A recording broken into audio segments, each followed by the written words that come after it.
Hare Krishna, hello. Thank you for coming back to the ABC series.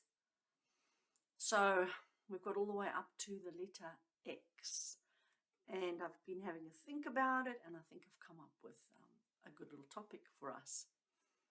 So I've decided it's a slight little cheat because the word doesn't actually start with X, but it's close enough because it sounds like it starts with X.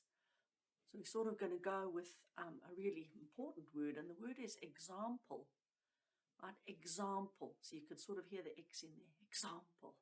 So we're going to do example. So I start off with a story about in the 1940s. For 9 years, the time for the running of the mile was stuck in place at 4 minutes and 1 second. And for 9 years, they tried and tried and tried, and they couldn't do it. They couldn't break that 4-minute barrier. It was said at the time by many doctors even that it was believed, even scientists, that the heart would explode. Yes, it would explode if it was pushed to go any faster. So people didn't actually, they didn't believe it was possible. And then in May 1954, came a young medical student called Roger Bannister, and he managed to run in 3 minutes 59 seconds. So he broke the barrier for the 4-minute mile. And within only a year, it was repeated by someone else. And then as the years went by, more and more and more people were finding they could do it. The impossible became possible. And, today it's down to 3 minutes, 43 seconds. And the 4-minute is kind of routine. The 4-minute mile is kind of routine. So you see the power of someone setting the example so that others can follow is shown in this sporting scenario, in this sporting situation. Now, we all know in our everyday life the power of example. There are quotes, many, many, many quotes about the power of example, such as Benjamin Franklin, who said, I'll just give 2 quotes. Benjamin Franklin, a good example is the best sermon. A good example is the best sermon.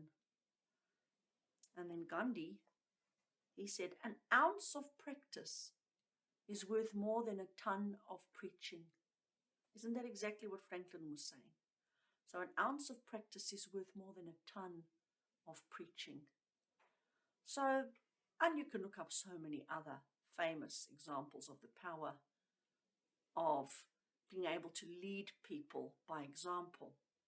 We even have in our English language many proverbs and idioms and sayings along such lines. So, for example, walk the walk.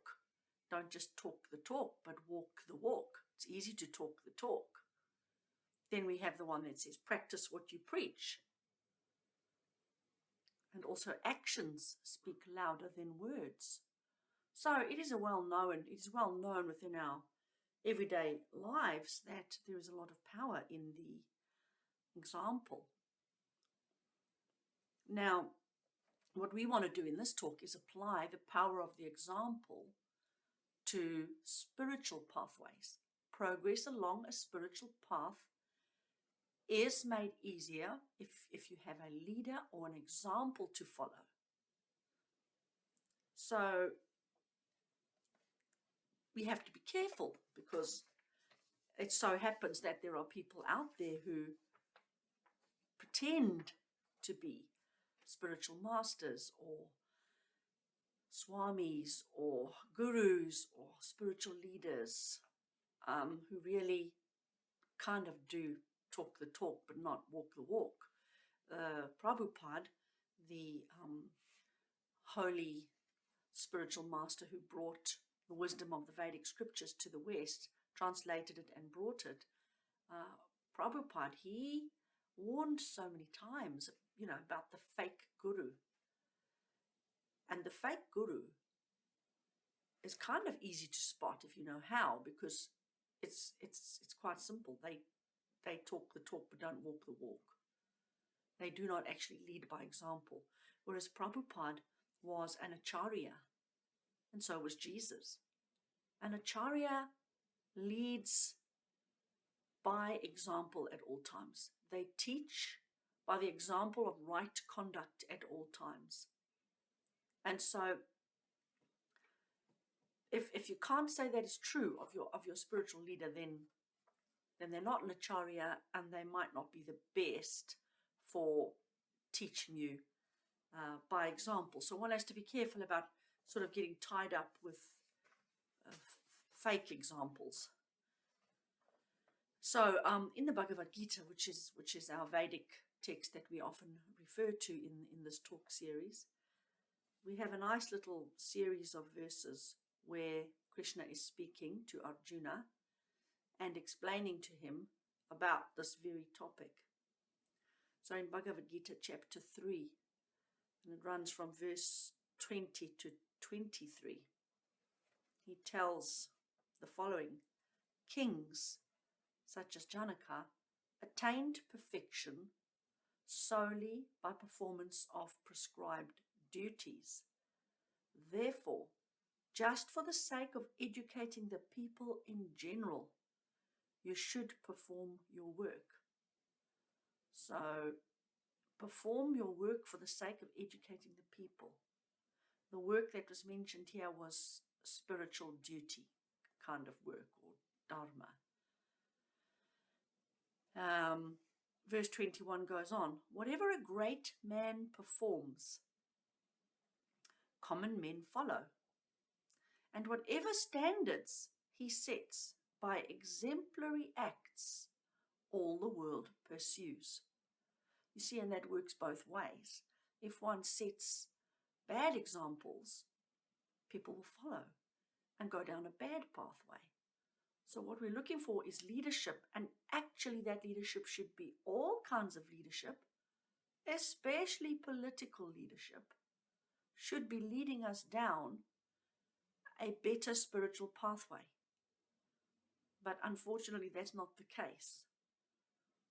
So whatever standards he sets by exemplary acts, all the world pursues. Wouldn't it be great if all the politicians were exemplary in their acts and behavior and conduct and morals, exemplary, and the whole world could follow? Going on, text verse 23. For if I ever failed to engage in carefully performing prescribed duties, O Partha, certainly all men would follow my path. So even Krishna, when he came down in his expansion form, made sure that his conduct was exemplary, and he followed all prescribed duties correctly. He doesn't have any need to, since Krishna is God, but he did it so that people could follow.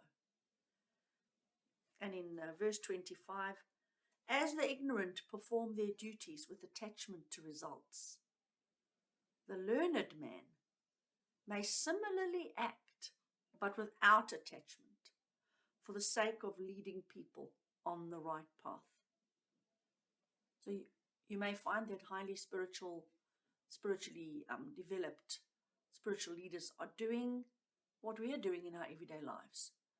They may also be building up a bank account with financial resources for their old age. But unlike us, they are not attached. They don't have attachment. That is not the meaning of their life. And if all that money evaporated overnight, they would remain equipoised and unaffected, whereas we'd be freaking out. So they similarly act, but without attachment, for the sake of leading people on the right path. So if we do see these highly spiritually evolved people losing things like loved ones, their health, their finances, and then we see the lack of attachment. We see how they can cope and deal with that because their attachment is to a higher place, to a higher person, to the spiritual realm, to the Lord, so they can cope with such setbacks, whereas most of us can't. So when we see that, we go, what has that person got that we don't have? How come they're coping with this so well? And that's leading by example. And we want some of that. We want that kind of ability to cope with the hardships of life. And then in the biblical context, we have a lot of talking of the power of example as well. In 1 Timothy chapter 4, verse 12, let no one despise you for your youth, but set the believers an example in speech, in conduct, in love, in faith, in purity. Set an example in your speech and in your conduct, not just talk the talk, but walk the walk, in your speech and in your conduct. So it's very much more than just talk the talk. And in Matthew chapter 5, verse 16, in the same way, let your light shine before others, that they may see your good deeds and glorify your faith in heaven. They must see your good deeds. So we don't talk about our good deeds. People will see the good deeds, and that will help them to have faith in the spiritual pathway. John chapter 13, verses 13 to 16. You call me teacher and Lord, and you are right, for so I am. If I then, the Lord and the teacher, so this is Jesus speaking, if I then, the Lord and the teacher, washed your feet, you also ought to wash one another's feet. For I gave you an example that you should also do as I did. I gave you an example. Jesus clearly says it. I've given you the example, now you do it. See, leading by example. And finally, to end it off, 1 Corinthians, verse 11, Paul said, follow my example as I follow the example of Christ. So that's even more powerful. It's like Christ sets the first example, then someone else follows that example pretty well and perfectly, obviously not as perfectly as Jesus did, but Paul follows that example to the best of his ability. He follows that example, and now he's passing the baton on. And he's saying, now why don't you follow my example? You've got me here in front of you. You're seeing how I'm living and how I'm walking the walk. Now you follow my example because I have followed Christ's example. So it's like a passing of the baton. And so, yeah, both scriptures once again are in full agreement of the power of leading by example. And so even if we are not feeling brave enough or confident enough to launch ourselves out in a preaching mode, it's okay, because we are preaching every time we respond to situations and conditions and circumstances and people and behaviors. Every time we respond to such things in a more spiritually right way, people notice.